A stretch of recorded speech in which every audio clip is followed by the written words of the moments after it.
In the lab, we have to document everything. And in the old times, it was done with paper.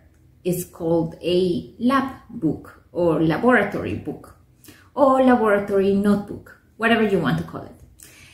We are in the 21st century, so I have an electronic lab notebook.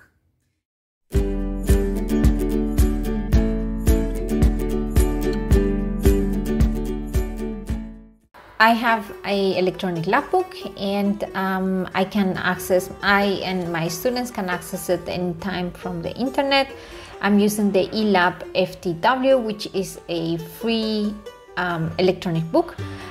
It's open source and it has everything that we actually need to comply with the FAIR data. So you see here the database, and it has a documentation to know what you are going to do with everything.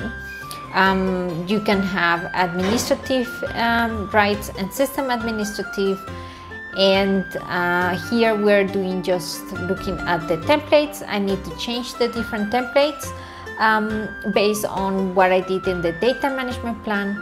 Each of the templates have kind of like an identification. In this case, I'm using the protocol, which I want to have certain information that I declare in the data management plan, like not only the SOP ID, which is a number for the internal, but as well the title, the purpose, the materials that are needed for that protocol, because you always need certain things for a certain protocol, and it's better to have kind of like a checklist. What exactly are you going to do will be under the procedure, which modifications were done, because every time that a person does something, maybe change a little bit some protocols, and they should write exactly what happens when they did the modifications. The same, what kind of reference were used to create that protocol, because there are very little protocols that are created from scratch. Now, when I look at the template for my chemicals, I saw that I'm missing the storage temperature, which is, I should be clearer so that everybody knows what I'm talking about when I call it. The temperature is actually the storage temperature. And we need the lot number, and the lot number should always go with the date of the arrival of the chemical, because sometimes between different lots there are different qualities. This happens often with products that are from biological systems, so it's better to have that documented.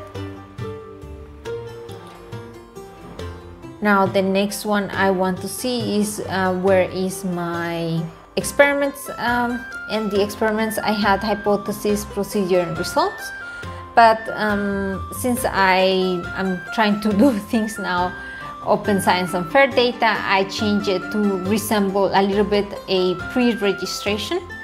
I copied everything from my data management plan and modified so that it will be kind of like usable for anybody who does not know what it is. So you would see here the different segments, which are the hypotheses, which the variables that we are going to detect, which ones are the dependent variables, the independent variables as well. After that, we look at the source of the data, and that means what kind of data are we going to include in the analysis? Is it something that we did or something that we downloaded? Very important is to define in the beginning what are the exclusion criteria. When are we considering that the experiment did not work and we will not count it as part of the procedures or of the analysis? Now we have as well to think about what kind of a statistical analysis are we going to do based on those variables and our hypotheses. And of course we have to declare from the beginning the criteria that we're going to use to reject or confirm the hypothesis. When we use previous data, So sometimes the data we have already a little bit like look at it and validated something. So if we have done it, then we have to specify it, and which other knowledge has been already gathered regarding the data that we're using for those experiments. Usually it's good to know what expected timeline is. Some experiments take only 1 day, some experiments take 10 days until we get our results and the full analysis. And of course, because I want to make it readable and pretty for everybody to be able to use it, I had to do some stylish changes. So that is obvious that this is only information that is there to get an idea of what exactly goes in each section. Yeah, so basically that's kind of like what I did to change my my whole templates that I had already in the electronic lab book. Now I can say that they are like it should be. Of course, it can happen that it has to change. We will learn as we go. But yeah, so then I declare who has write permissions, who has delete permissions. This all is allowed in the program, in the electronic lab book.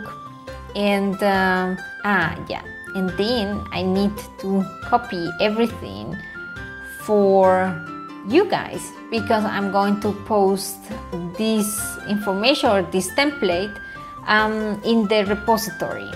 So yeah, now I copied it and I have it for you guys.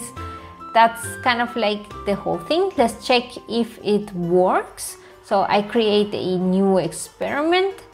The template is there, is everything as it's supposed to be, so everybody can use them and fill them in. And yeah, basically that was all the change in the templates. So I hope you guys had an idea now. The electronic lab book is really good, and don't forget to subscribe and hit that bell so you get notifications.